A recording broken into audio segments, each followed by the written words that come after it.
Budget మీద మనతో మాట్లాడటానుకున్నారు business analyst Narasimhamurthy గారు. ఆయనతో మాట్లాడదాం. నరసింహమూర్తి గారు నమస్తే అండి. నమస్కారం రఫీ గారు. నరసింహమూర్తి గారు, బడ్జెట్ చూసాము, స్లాబ్ రేట్స్ కూడా చాలా వరకు చేంజ్ చేశారు. సో ఎలా చూస్తారు మీరు ఈ బడ్జెట్ని? అంటే ఈ బడ్జెట్ అండి బేసిక్గా ఎలా ఉందంటే ఇవాళ ఉన్న మన ఎకానమీలో ఉన్న కష్టాలని, మనకున్న ఇష్యూస్ని, స్ట్రెంగ్స్ని అవన్నీ మనసులో పెట్టుకుని అడ్జస్ట్ చేసినట్టుగా ఉందండి. ఈ ఎకానమీలో ప్రాబ్లం ఏమిటంటే మనకి how to increase employment. So employment ఫోకస్గా ఉంది ఈ బడ్జెట్. ఇందులో ఎంప్లాయ్మెంట్ లింక్డ్ ఇన్సెంటివ్ స్కీమ్, ఇందులో productivity linked incentive scheme, PLI scheme అన్నారు. ఇప్పుడు ఎంప్లాయ్మెంట్ లింక్డ్ ఇన్సెంటివ్ స్కీమ్ పెట్టారు. అందులో 5 రకాల స్కీమ్స్ ఉన్నాయి. అంటే మన ఎంప్లాయీగా జాయిన్ అయిన వాడికి ఇచ్చే వేజ్ సపోర్టు, అదేవిధంగా జాబ్ క్రియేషన్ చేసే మ్యానుఫ్యాక్చరింగ్ సెక్టర్కి ఇచ్చే సపోర్టు, అదేవిధంగా ట్రైనింగ్ స్కీమ్స్కి ఇచ్చే సపోర్టు. ఈ విధంగా మ్యాసివ్గా ఎంప్లాయ్మెంట్, ఇండియాలో అన్ఎంప్లాయ్మెంట్ రేట్ 3.2% తగ్గినా కూడా మనకి కన్జంప్షన్ గ్రోత్ లేదు. అంటే ఏమిటంటే డబ్బులు స్పెండ్ చేయలేకపోతున్నారు. అనార్గనైజ్డ్ సెక్టార్లో ఎంప్లాయ్మెంట్ బాగా క్రియేట్ అయింది. వాళ్ళకి 10 నుంచి 15,000 రూపాయలు నెలకి శాలరీస్. దానివల్ల ఏమవుతుందంటే మీకు గ్రోత్ రావట్లేదు ఎకానమీలో. సో ఎకానమీ అంటే ఎంప్లాయ్మెంట్ ఇంపాక్ట్ కనిపించట్లేదు, కన్జంప్షన్ గ్రోత్. జీడిపి గ్రోత్ 7% పైన ఉన్నా కూడా మీ కన్జంప్షన్ గ్రోత్ 5% కంటే పెరగట్లేదు. అందుకని ఇవాళ ఎంప్లాయ్మెంట్ పెరగడానికి, ఈ అనార్గనైజ్ నుంచి ఆర్గనైజ్డ్ సెక్టార్లోకి ఎంప్లాయ్మెంట్ చేంజ్ అవడానికి ఈ ఎంప్లాయ్మెంట్కి బాగా ఉందండి. అదేవిధంగా అగ్రికల్చర్ సెక్టార్లో ప్రాబ్లం ఏంటంటే మనకి ఫుడ్ ఇన్ఫ్లేషన్ 7.5% ఉంది. అంటే ఏమిటంటే కోర్ ఇన్ఫ్లేషన్ 4.5 ఉన్నా కూడా ఫుడ్ ఇన్ఫ్లేషన్ ప్రైసెస్ ఎక్కువగా ఉండటం వల్ల మనకి ఎకానమీలో కొంచెం కన్సర్న్స్ ఉన్నాయి. ప్రైసెస్ ఎక్కువైపోతున్నాయని చెప్పి కామన్ మ్యాన్కి. అందుకని వాళ్ళు స్పెండ్ కూడా చేయలేకపోతున్నారు, సేవింగ్స్ చేయలేకపోతున్నారు. అందుకని ఫిక్స్డ్ డిపాజిట్ రావట్లేదు. సో ఫుడ్ ఇన్ఫ్లేషన్ కంట్రోల్ అయితే తప్ప ఈ ఎకనామిక్ గ్రోత్ ఫలితాలు కామన్ మ్యాన్కి రావు. ఈ ఫుడ్ ఇన్ఫ్లేషన్ అవ్వాలంటే మనం అగ్రికల్చర్ రిఫార్మ్ చేయాలి, అగ్రికల్చర్ ప్రొడక్టివిటీ పెంచాలి. అప్పుడు మనకి రైతుకు ఆదాయం ఉండాలి, మనకి ప్రైసెస్ తక్కువ ఉండాలి. మనం రైతుకు ఆదాయం లేకుండా చేసే ఫుడ్ ఇన్ఫ్లేషన్ తగ్గించామనుకోండి, రైతు ఇంకా కూడా నష్టపోతాడు. అందుకని చెప్పి అగ్రికల్చర్ ప్రొడక్టివిటీ మీద ఈ బడ్జెట్లో చాలా స్కీమ్స్ ఇచ్చారు. అగ్రికల్చర్ రీసెర్చ్ మీద పల్సెస్, అదేవిధంగా మన ఆయిల్ సీడ్స్, అదేవిధంగా వేరియస్ క్రాప్స్ మీద మీకు లాట్ ఆఫ్ అనౌన్స్మెంట్స్ వచ్చాయి. సో అగ్రికల్చర్ మీద ఫోకస్ ఎక్కువ ఉంది. అగ్రికల్చర్ ఎంప్లాయ్మెంట్ పెరుగుతుంది, అగ్రికల్చర్ ప్రొడక్టివిటీ పెరుగుతుంది. అదేవిధంగా మిగతా 5 ప్రియారిటీస్ అంటే మ్యానుఫ్యాక్చరింగ్ సెక్టర్, ఎంఎస్ఎంఈస్ ఎలా చేయాలి, ఇన్ఫ్రాస్ట్రక్చర్ ఎలా డెవలప్ చేయాలి, దాని మీద కూడా ఫోకస్. అర్బన్ డెవలప్మెంట్లో అర్బన్ ఇన్ఫ్రాస్ట్రక్చర్ ఎలా చేయాలి. అదేవిధంగా ఏపీకి బీహార్కి బాగా నిధులు వచ్చాయి. అమరావతి కన్స్ట్రక్షన్ 15,000 రూపాయలు డబ్బులు వచ్చాయి. ఇందాక మన రామ్మోహన్ నాయుడు గారు చెప్పినట్టుగా ఏపీకి చేయాల్సిన ఇండస్ట్రియల్ కారిడార్ డెవలప్మెంట్ కానివ్వండి, పోలవరం కంప్లీషన్ కానివ్వండి, ఈ విధంగా ఏపీకి సపోర్ట్ చేస్తామని ఆ విధంగా మనకి కనుక చూస్తే R&D రీసెర్చ్ అండ్ డెవలప్మెంట్ కూడా, అదే ఎనర్జీ సెక్టార్లో సోలార్ పవర్కి దానికి చేయటానికి, ఆల్రౌండ్ ఎకనామిక్ డెవలప్మెంట్కి, ఇంకా ట్యాక్సేషన్కి వస్తే మనకి మామూలుగా ట్యాక్సేషన్ మనకి ఎంప్లాయీస్కి ఒక 17,500 రూపాయలు ట్యాక్స్ తగ్గేట్టుగా ఆ విధంగా ఉన్న మన బడ్జెట్ ఉంది. ఒక విధంగా చెప్పాలంటే ఆవురావురమని చెప్పి ఆకలికి ఉన్నవాడు ఈ అన్నం ఉన్న పెడితే ఎంత ఫాస్ట్గా తింటాడో, ఈ విధంగా ఈ బడ్జెట్లో ఫైనాన్స్ మినిస్టర్ గారు టచ్ చేయని సెక్టార్ లేకుండా అన్ని సెక్టార్లు టచ్ చేస్తూ మూడో టైం ఇది ఫస్ట్ బడ్జెట్ కాబట్టి చాలా ఎగ్జాస్టివ్గా కవరింగ్ ఆల్ ద ఎకనామిక్ డెవలప్మెంట్కి అన్ని సెక్టార్లను టచ్ చేస్తూ చక్కగా ఇచ్చిందని చెప్పొచ్చండి బడ్జెట్. ఎంత మేర లాభం చేకూరే అవకాశం ఉందంటారు కస్టమ్ డ్యూటీ తగ్గించడం వల్ల? ఈ కస్టమ్స్ డ్యూటీలు ఏం చేస్తారంటే, కస్టమ్స్ డ్యూటీలు, ఇంపోర్ట్ డ్యూటీస్, ఎక్స్పోర్ట్ డ్యూటీస్ కూడా జనరల్గా ఏం చేస్తూ ఉంటారంటే అవసరాన్ని బట్టి చేస్తూ ఉంటారండి, అప్పుడున్న సిచ్యువేషన్ బట్టి. ఇవాళ ఏం చేశారంటే క్యాన్సర్ పేషెంట్లకి, అదేవిధంగా మిగతా విషయాల్లో మొబైల్స్కి కానివ్వండి, వీటికి కానివ్వండి, ఇక్కడ ప్రొడక్షన్ వచ్చింది కాబట్టి అక్కడ కస్టమ్ డ్యూటీ పెంచి మిగతా వాటిని ఎక్కడెక్కడ తగ్గించాలో అక్కడన్నీ తగ్గిస్తూ వచ్చారు. మెడికల్ ఎక్విప్మెంట్ తగ్గించారు. మరైన్ ప్రోడక్ట్స్కి కొన్ని విషయాల్లో, అదేవిధంగా లెదర్ టెక్స్టైల్ ఎక్స్పోర్ట్స్ మనం పెట్టడానికి దానికి సంబంధించిన ఎక్విప్మెంట్స్ కానివ్వండి, ప్రెషస్ మెటల్స్ మనం ఎక్స్పోర్ట్ బాగా చేస్తూ ఉంటాం. దానికి సంబంధించిన ఇంపోర్ట్ సంబంధించినవి, అది స్టీల్ కాపర్ ఇండస్ట్రీ, అదేవిధంగా వేరియస్ ఇండస్ట్రీస్లో ఎక్కడైతే మనం ఆత్మనిర్భర్ చేసుకోవాలో, మన ఇండస్ట్రీకి వాల్యూ వేరియడ్ ప్రోడక్ట్ ఎక్స్పోర్ట్ చేయాలో వాటి మీద ఫోకస్ చేస్తూ దానికి సంబంధించిన ముడి సరుకులు కానివ్వండి, ఎక్విప్మెంట్స్ మీద కానివ్వండి, దాని మీద కస్టమ్ డ్యూటీ తగ్గించారనమాట. సో బేసిక్గా కస్టమ్ డ్యూటీ తగ్గించింది ఇండియాలో ప్రొడక్షన్ పెంచడానికి, ఎక్స్పోర్ట్ పెంచడానికి, ఆ విధంగా చేశారు. నరసింహమూర్తి గారు, ఇంకో అంశం అండి, ఎంఎస్ఎంఈకి సంబంధించి లైక్ ఈ కోవిడ్ టైంలో ఎంఎస్ఎంఈ బాగా దెబ్బతింది, చాలా వరకు కంపెనీస్ దెబ్బతిన్న పరిస్థితి అని చెప్పి వాళ్ళకి ఏంటంటే ఆ ముద్రా రుణాలు ఏవైతే ఉన్నాయో అవి 10 లక్షల నుంచి 20 లక్షలకు పెంచిన పరిస్థితి అయితే కనిపిస్తూ ఉంది. ప్రధానంగా ఫోకస్ కూడా వీటి మీద ఎక్కువగా చేసినట్టు మనకి కనపడుతున్న పరిస్థితి. ఎలా చూడొచ్చు అంటారు దీన్ని? ఎంఎస్ఎంఈస్ అంటే 2-3 రకాలుగా చెప్పారండి. ఒకటి ఏంటంటే క్రెడిట్ గ్యారంటీ స్కీము, అంటే కొల్లేటరల్ లేకుండా సెల్ఫ్ ఫైనాన్సింగ్ ఫండ్, అంటే ఒక 100 కోట్లతో గవర్నమెంట్ ఇచ్చి ఒక ఫండ్ పెడుతుంది. ప్రతివాడు ఎంఎస్ఎంఈలో క్రెడిట్ చేసిన వాడు కొంత ఇన్సూరెన్స్ కడతాడు. ఆ క్రెడిట్ గ్యారంటీలో కనుక ఏమన్నా అప్పుకు వస్తే కొల్లేటరల్ లేదు కాబట్టి ఏమన్నా ప్రాబ్లం వస్తే ఆ ఫండ్ నుంచి రీపే వస్తుంది. క్రెడిట్ గ్యారంటీ స్కీము అది కొంచెం నావెల్గా ఉంది, ఫస్ట్ టైం ఇచ్చారు. అదేవిధంగా న్యూ క్రెడిట్ అసెస్మెంట్ మోడల్, ఇదివరకు ఏం చేసేవారంటే ఎసెట్ బ్యాకప్ తీసుకుని లోన్ ఇచ్చేవాళ్ళు. ఇవాళ ఏమిటంటే మీ యొక్క డిజిటల్ ట్రాన్సాక్షన్స్ బేస్ అయ్యి మీరు ఎంత అమ్ముతున్నారు, ఎంత డబ్బు వస్తుంది, ఆ డిజిటలైజేషన్ అయిపోయింది కాబట్టి ఈ డిజిటల్ ట్రాన్సాక్షన్స్ చూసి దాని మీదుగా క్రెడిట్ ఇచ్చేట్టుగా రెండోది చేశారు. అదేవిధంగా ఆ స్ట్రెస్ పీరియడ్ ఉంటుంది. ఎంఎస్ఎంఈస్కి కొన్ని టైమ్స్లో ఎన్పిఎల్ కాకుండా ఏ విధంగా క్రెడిట్ ఇవ్వాలి. అదేవిధంగా ముద్రా లోన్స్ అఫ్కోర్స్ మీరు చెప్పిన 10 నుంచి 20 లక్షలు చేశారు. సిడ్బీ అనేది స్మాల్ ఇండస్ట్రియల్ డెవలప్మెంట్ బ్యాంక్ అని, దానికి అన్ని క్లస్టర్స్లో కూడా బ్రాంచెస్ ఓపెన్ చేసి ఎంఎస్ఎంఈస్కి ఎలా సపోర్ట్ చేద్దామని, అదేవిధంగా 50 మల్టీ ప్రోడక్ట్ టెస్టింగ్ ల్యాబ్స్కి సపోర్టింగ్ ఎంఎస్ఎంఈ, అదేవిధంగా ఈ కామర్స్కి ఎక్స్పోర్ట్ చేయడానికి వీలుగా ఎక్స్పోర్ట్ హబ్స్ పెడదామని చెప్పేసి. సో ఎంఎస్ఎంఈస్కి ఈసారి లాట్ ఆఫ్ సపోర్ట్ ఉందండి. అదేవిధంగా 500 టాప్ కంపెనీస్కి ఒక కోటి యూత్ని ఇంటర్న్షిప్కి వెళ్ళేట్టు, అక్కడైతే 500 రూపాయలు వాళ్ళకి స్టైపెండ్ ఇచ్చేట్టు, ఆ కంపెనీలు ఫ్రీగా వాళ్ళకి 6,000 ఇచ్చేట్టు ఇంటర్న్షిప్ చేయటం. అంటే ఎంఎస్ఎంఈకి తగ్గట్టుగా స్కిల్ డెవలప్మెంట్ చేయటం, ఎంప్లాయబుల్ చేయటం మనకి వచ్చే యూత్కి. సో ఇండస్ట్రియల్ పార్క్స్ 100 సిటీల్లో పెడతా ఉన్నారు. ఈ విధంగా ఏంటంటే ఎంఎస్ఎంఈస్కి రకరకాలుగా క్రెడిట్ కొత్త ఏరియాస్ చేయటం, వాళ్ళకి వచ్చే పీపుల్ని, వాళ్ళకి వచ్చే వర్క్ ఫోర్స్ని బాగా ట్రైన్ చేసి అందేట్టుగా చేయటం చాలా బాగా చేసినట్టే చెప్పాలి. ఈ బడ్జెట్లో ప్రతి బడ్జెట్లో ఎంఎస్ఎంఈ ఫోకస్ ఉంది, ఈ బడ్జెట్లో కూడా బాగా ఇచ్చారని చెప్పచ్చు. అలాగే ఆదాయ పన్నులో పెద్దగా మార్పులు చేయకపోవడాన్ని ఎలా చూడాలంటారండి? ఎందుకంటే వేతన జీవులకు ఈసారి కూడా ఊరట లేనట్టేనా అనే ఒక ప్రశ్న ఉత్పన్నమవుతుంది. ఏమంటారు మీరు దీనికి? అంటే ఇప్పుడు ఏమైందంటే అండి, మనకి ఇండియాలో 11 కోట్ల మంది ఇన్కమ్ ట్యాక్స్ రిటర్న్స్ వేస్తారండి. కరెక్ట్గా చెప్పాలంటే 10.95 crores people are filing income tax. అందులో 2.5 కోట్ల మంది పే చేస్తారు. అంటే 140 కోట్ల పాపులేషన్లో ఓన్లీ 2.5 కోట్ల మంది పే చేస్తున్నారు. అంటే చాలా మందికి ఆదాయం ఎక్కువ ఉన్నా కూడా ఆదాయం ఇన్కమ్ ట్యాక్స్ పే చేయట్లేదు, అంటే ఎక్కొడుతున్నారు అనమాట. సో దీనికి వాళ్ళు ఏం చేస్తున్నారంటే, మీరు ఇన్కమ్ ట్యాక్స్ తీసుకుంటే ఇదివరకు 10 లక్షలు దాటితే 20% వచ్చేది. ఈ స్లాబులన్నీ కూడా సరళతరం చేశారు. అంటే ఏంటి, స్లాబులు మార్చడం వల్ల మీకు తక్కువ ఆదాయం 10 లక్షల లోపల వచ్చే వాళ్ళకి మీకు కొంచెం ఏదో 5,000 10,000 పే చేస్తూ ఉంటారు. అంటే పూర్తిగా వేతన జీవులకి 10 లక్షలు 12 లక్షల లోపల వచ్చే వాళ్ళకి ఆదాయం పన్ను ఒక విధంగా తక్కువ తగ్గించేశారు బాగా. అది కాక స్టాండర్డ్ డిడక్షన్ 75,000 చేశారు 50,000 నుంచి. అది కాకుండా మీకు పెన్షన్ కనుక మనం కట్టుకుంటే అది ఇద్దరికి 15,000 మీరు ఇయర్కి పెన్షన్ ఫండ్ కింద కట్టుకోవచ్చు సిపిఎస్ కింద. ఇప్పుడు 25,000 పెంచారు ఎగ్జామ్షన్. అంటే వేతన జీవులకి ట్యాక్స్ తగ్గించి ఎగ్జామ్షన్స్ పెంచారు. అంటే మీకు ఇవాళ కనుక చూస్తే ఒక 7-8 లక్షల ఆదాయం వచ్చినా కూడా మీరు పే చేసేది 2,000 3,000 ఆ విధంగా తక్కువ అమౌంట్లో ఉంటుంది.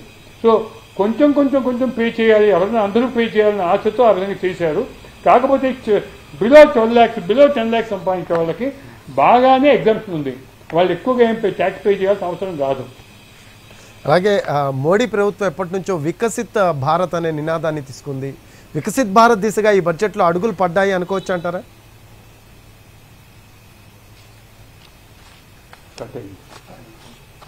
ఆయన అడుగుతున్నాడు. రైట్, నరసింహమూర్తి గారు వినపడుతుందా?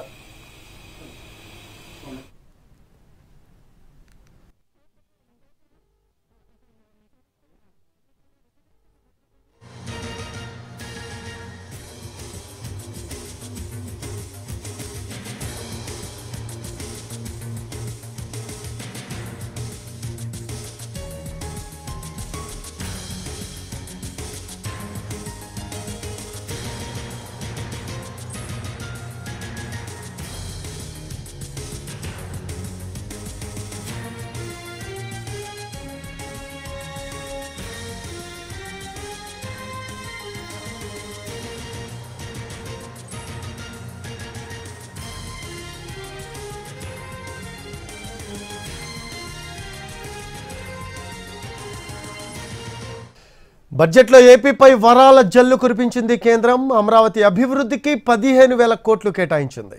అవసరాన్ని బట్టి ఆదాయ పన్ను నిధులు కేటాయిస్తామని తెలిపింది. అలాగే విభజన చట్టం కింద ఏపీలో పరిశ్రమల ఏర్పాటుకు తోడ్పాటు చేస్తామన్న కేంద్ర ఆర్థిక మంత్రి విశాఖ, చెన్నై, ఓర్వకల్లు, హైదరాబాద్ ఇండస్ట్రీ కారిడార్లో ఏర్పాటు చేస్తామని హామీ ఇచ్చింది. రైట్, నరసింహమూర్తి గారు ఉన్నారు. నరసింహమూర్తి గారు, ఇందాక మనం మాట్లాడుకుంటూ ఉన్నాము, ఇక్కడ ఈసారి బడ్జెట్లో అంటే మోడీ ప్రభుత్వం ఎప్పటి నుంచో కూడా వికసిత్ భారత్ అనే నినాదంతో వెళ్తున్న పరిస్థితిని మనం చూస్తూ ఉన్నాం. వికసిత్ భారత్ దిశగా ఈ బడ్జెట్లో అడుగులు పడ్డాయి అనుకోవచ్చు అంటారా మనం?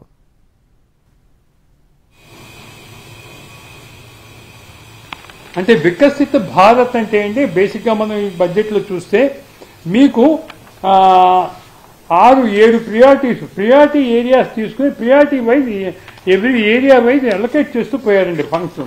So therefore today you have 9 priorities. 9 ప్రియారిటీస్లో ఫోకస్డ్గా చేశారు. అందుకని ఒక విధంగా చెప్పాలంటే అన్ని ఏరియాస్ టచ్ చేశారు. అగ్రికల్చరు, ఎంప్లాయ్మెంటు, ఎంఎస్ఎంఈస్, ఇన్ఫ్రాస్ట్రక్చరు, అదేవిధంగా ఎనర్జీ సెక్టారు, అన్ని సెక్టార్స్ కవర్ చేశారు. కాబట్టి నా ఉద్దేశం R&D and economic development, so అన్నీ టచ్ చేశారు. కాబట్టి ఒక విధంగా వికసిత్ భారత్కి 3rd టర్మ్లో ఫస్ట్ బడ్జెట్ కాబట్టి ఆ విధంగా అచీవ్ చేయటానికి ఏదో ఒక పునాది వేశారని చెప్పచ్చు. అదే డైరెక్షన్లో ఉంది.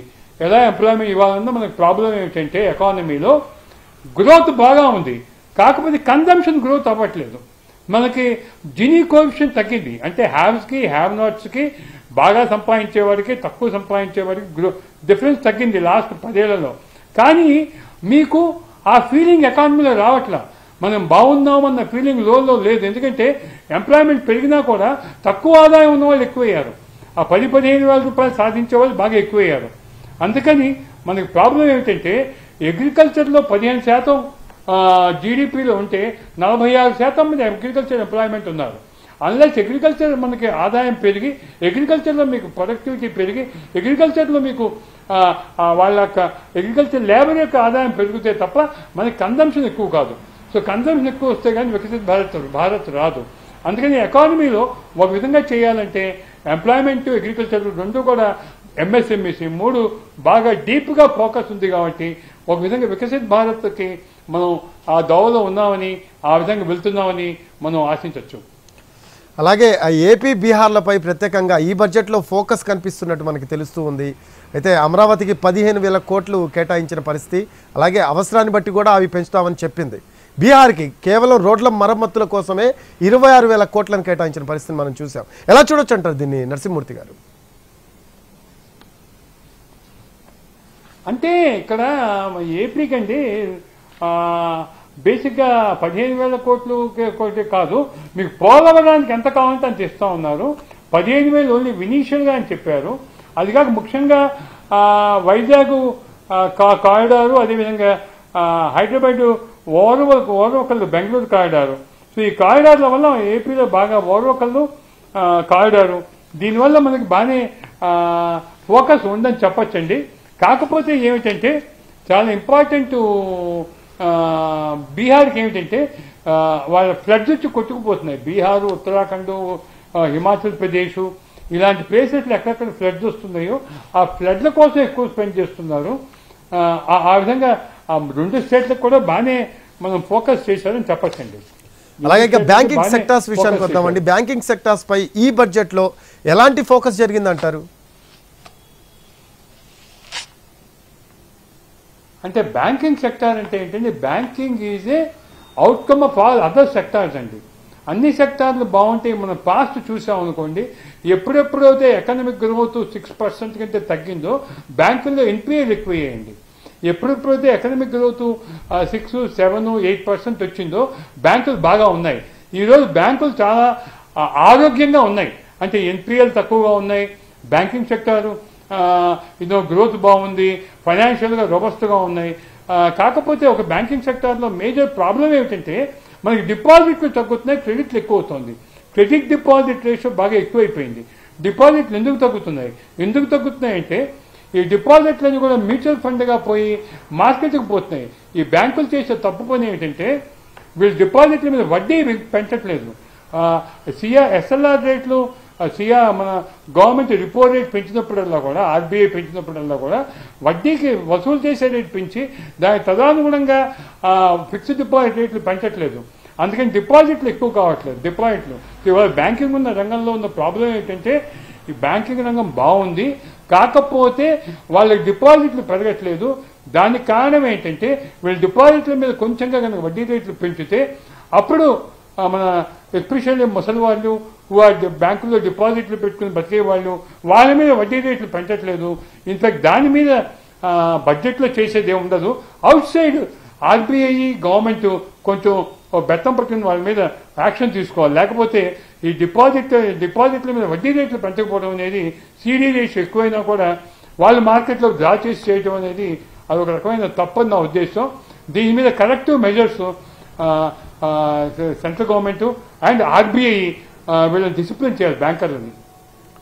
కొన్ని బ్యాంక్స్ చేసే అవకాశం ఉండదు. ఎస్ఎస్ నరసింహమూర్తి గారు, కొన్ని బ్యాంక్స్ దివాలా తీసిన పరిస్థితిని మనం చూసాము. వాటి కోసం కొన్ని స్కీమ్స్ ని కూడా తీసుకొచ్చిన పరిస్థితి ఈ బడ్జెట్ లో. దీన్ని ఎలా చూడాలంటారు? అంటే ఈ మధ్య కాలంలో బ్యాంకులు దివాలా తీసింది లేవండి, అయిపోయిందండి. అది పంజాబ్ సింధ్ బ్యాంక్, అదేది పంజాబ్ మహారాష్ట్ర బ్యాంకు ఏదో పోయింది, పిఎంబి బ్యాంకు. గత అది 4-5 ఏళ్ళు అయిపోయింది. దాని తర్వాత ఎస్ బ్యాంకు కష్టాల్లో పడింది, అది బయటకు వచ్చేసింది. సో దేర్ఫోర్ ఇవాళ బ్యాంకులన్నీ కూడా చిన్న అర్బన్ కోఆపరేటివ్ బ్యాంక్స్ ఎక్కడక్కడ పడిపోతున్నాయి. కానీ ఇవాళ బ్యాంకింగ్ వ్యవస్థ చాలా బాగుందని చెప్పాలండి. బ్యాంకులు ఏమీ ఇందులో లేవు. బ్యాంకులన్నీ కూడా రీఆర్గనైజ్ అయ్యాయి, అవన్నీ కూడా మెర్జర్స్ అయ్యాయి, పెద్ద బ్యాంకులు చేశారు. ఈ రోజు బ్యాంకింగ్ వ్యవస్థ బాగానే ఉందండి. అది వాళ్ళ కన్సర్న్స్ అంత లేవు బ్యాంకింగ్ వ్యవస్థలో. అలాగే కొత్తగా ఉద్యోగాల్లో చేరే వారి కోసం నగదు బదిలీ పథకం ప్రకటించింది. అయితే నిరుద్యోగ యువతకు ఊతమిచ్చినట్లు మనం భావించవచ్చు అంటారా దీంట్లో? ఇందులో అంటే కొత్తగా ఉద్యోగాలు ఇచ్చే వాళ్ళకి నగదు బదిలీయే కాదు, ఎంప్లాయ్మెంట్ తీసుకున్న కంపెనీలకు కూడా 6,000 రూపాయలు ఇస్తూ ఉన్నారు. సో దేర్ఫోర్ ఇదంతా కూడా ఈపీఓ రిజిస్ట్రేషన్ బేసింగ్ అన్నారు. అంటే ఏంటంటే ప్రావిడెంట్ ఫండ్కి రిజిస్ట్రేషన్ బేస్ మీదుగా. అంటే ఇవాళ ఏమవుతుందంటే అనార్గనైజ్ సెక్టార్లో ఎంప్లాయ్మెంట్ బాగా ఇస్తున్నారండి. వీళ్ళు పిఎఫ్లు, ఈఎస్ఐలు ఏమి ఉండవు. అంటే ఏంటంటే వాళ్ళ శాలరీలు తక్కువగా ఉంటాయి. సో అందుకని ఇవాళ ఏం చేస్తున్నారంటే ఆర్గనైజ్డ్ సెక్టార్ నుంచి, అంటే అనార్గనైజ్డ్ సెక్టార్ నుంచి ఎంప్లాయ్మెంట్ ఆర్గనైజ్డ్ సెక్టార్లో పోతే జీతం ఎక్కువ అవుతుంది, దానివల్ల ఎకానమీకి మంచి అవుతుంది, కన్సంప్షన్ ఎక్కువ అవుతుంది. అందుకని దానికి డెవలప్మెంట్గా ఈసారి బడ్జెట్లో చాలా స్కీమ్స్ అనౌన్స్ చేశారు. 5-6 రకాల స్కీమ్స్ ఇది అనౌన్స్ చేశారు. చాలా సంతోషం. ఇది ముదాహం. అలాంటి ఇన్నోవేటివ్గా చేశారు. ఇది ప్రొడక్షన్ లింక్ ఇన్సెంటివ్ ఉండేది, ఈసారి ఎంప్లాయీ లింక్ ఇన్సెంటివ్ వచ్చింది. అలాగే మహిళల విషయానికి వస్తే ఈ బడ్జెట్లో మహిళలకు ఎలాంటి ప్రాధాన్యత దక్కింది అంటే ఏం చెప్తారండి నరసింహమూర్తి గారు?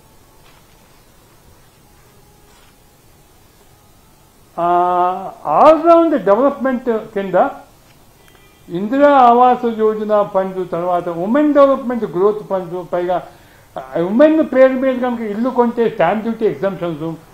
సో ఈ విధంగా ఉమెన్కి కొన్ని స్కీమ్స్ ఉన్నాయండి.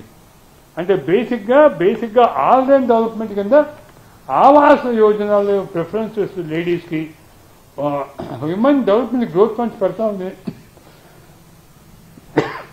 అదేవిధంగా ఉమెన్ కనుక ఇల్లు కొంటే దానికి స్టాంప్ డ్యూటీ ఎగ్జామ్షన్ అని చెప్పి ప్రతి స్కీమ్లో కూడా ఉమెన్కి ఏదో ఒక ఫోకస్ ఇచ్చారండి. అర్బన్ బకెట్ కింద, అర్బన్ డెవలప్మెంట్ బకెట్ కింద డిఫరెంట్ ఫోకస్ ఏరియాస్లో ఉమెన్ కొంచెంగా స్కోప్ ఇచ్చారు. రైట్. ఈసారి ఈ బడ్జెట్లో ఏ రంగాలపై ప్రధానంగా ఫోకస్ కనిపించింది అంటే ఏం చెప్తారు మీరు? ఆల్మోస్ట్ అన్ని రంగాల మీద కనిపించిందండి. కాకపోతే కొంచెం స్టాక్ మార్కెట్ పడిపోయి ఉండొచ్చు. ఎందుకంటే F&O ట్రేడ్ మీద STT పెంచారు. అదే క్యాపిటల్ గెయిన్స్ ట్యాక్స్ 10 నుంచి 12.5% చేశారు. అంటే బేసిక్గా గవర్నమెంట్ ఫోకస్ ఏంటంటే ఈ ఫ్యూచర్స్ అండ్ ఆప్షన్స్ ట్రేడ్ ఎక్కువైపోయి స్టాక్ మార్కెట్ ఓవర్ హీట్ అయింది. వాళ్ళు నష్టపోతారంటే వాళ్ళు దాని మీద సెక్యూరిటీ ట్రాన్సాక్షన్ ట్యాక్స్ వేశారు. అందుకని స్టాక్ మార్కెట్ వాళ్ళు డల్ అయింది, పడిపోయింది. బట్ అన్ని రకాల రంగాల మీద కూడా చాలా పాజిటివ్గా ఉందని చెప్పచ్చు. అయితే నరసింహమూర్తి గారు, మీరు అన్న స్టాక్ మార్కెట్స్ కుదేలైపోయిన పరిస్థితి కనిపిస్తుంది. అంటే మార్కెట్లు బడ్జెట్ని ఎందుకు పాజిటివ్గా తీసుకోలేదంటే ఏం చెప్తారండి? అదే ట్యాక్స్ అండి, ట్యాక్స్ వేశారు. అంటే క్యాపిటల్ గెయిన్ ట్యాక్స్ పెంచారు 10 నుంచి 12.5%. Plus security transaction tax interest పెంచారు. ఇది F&O మీద. F&O ఫ్యూచర్స్ అండ్ ఆప్షన్స్ ఇది వెరీ డేంజరస్ అండి. అది స్పెక్యులేటివ్ మార్కెట్. అది బాగా ఓవర్ హీట్ అయిపోయింది. ప్రతివాడు, తెలిసిన వాడు, తెలియని వాడు, ప్రతివాడు డబ్బులు పెట్టేస్తున్నారు. దాని మీద ట్యాక్స్ పెంచారు. అందుకని కొంచెం మార్కెట్ డల్ అయిపోయింది. అది అంతకంటే ఏం లేదు. ఇక అంతరిక్ష రంగానికి వద్దామండి. ఈసారి అంతరిక్ష రంగానికి 1000 కోట్ల బడ్జెట్ని కేటాయించిన పరిస్థితి మనం చూస్తూ ఉన్నాము. అలాగే 5 ఉపగ్రహాలు ఉన్న పరిస్థితి రొద్దుసీలో మనవి. సో ఎలా చూడొచ్చు అంటారు? అంతరిక్ష రంగానికి ప్రాధాన్యత ఇస్తున్నారు అని మనం అనుకోవచ్చు అంటారా దీన్ని బట్టి? గత 3-4 బడ్జెట్లుగా మనం స్పేస్ సెక్టార్ని బాగా డెవలప్ చేసామండి. ఇవాళ ఇస్రో నుంచి స్పేస్ అని బయటికి తీసుకొచ్చాం. అది ప్రైవేట్ శాటిలైట్ లాంచర్లు వచ్చారు. ఇంకా ఫ్యూచర్లో మనకి LEO అంటారు, లో ఎర్త్, ఇదివరకు different geo satellite, neo satellite అన్నారు. ఇప్పుడు లియో శాటిలైట్లు వస్తాయి. అంటే లో ఎర్త్ ఆర్బిట్ శాటిలైట్లు. దానివల్ల ఏమవుతుందంటే మీ మొబైల్కి కాంపిటీషన్ అవుతుంది. అంటే మీరు లియో వస్తే లియో వల్ల చీప్గా వస్తాయి మనకి cost. So Leo is a revolution. So అందుకని ఎవరైనా సరే ఒక 2 కోట్లు 3 కోట్ల రూపాయల పెట్టుబడితో కూడా ఒక శాటిలైట్ చేసుకుని వాళ్ళు లాంచింగ్ చేసుకోవచ్చు. సో ఈ విధంగా ఒక రకమైన రివల్యూషనరీ మనం గత 5 ఏళ్లుగా చేస్తూ వచ్చాం.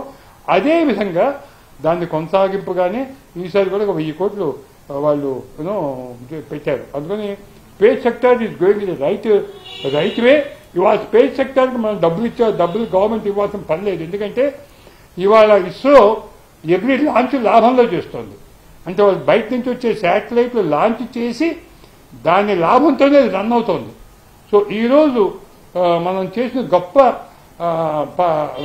గత ఇన్నేళ్లుగా చేసిన మనకి ఫలితం ఏంటంటే గత 10-15 ఏళ్లుగా చేసిన ఫలితం ఇవాళ ISRO is become financially stable, financially self generating.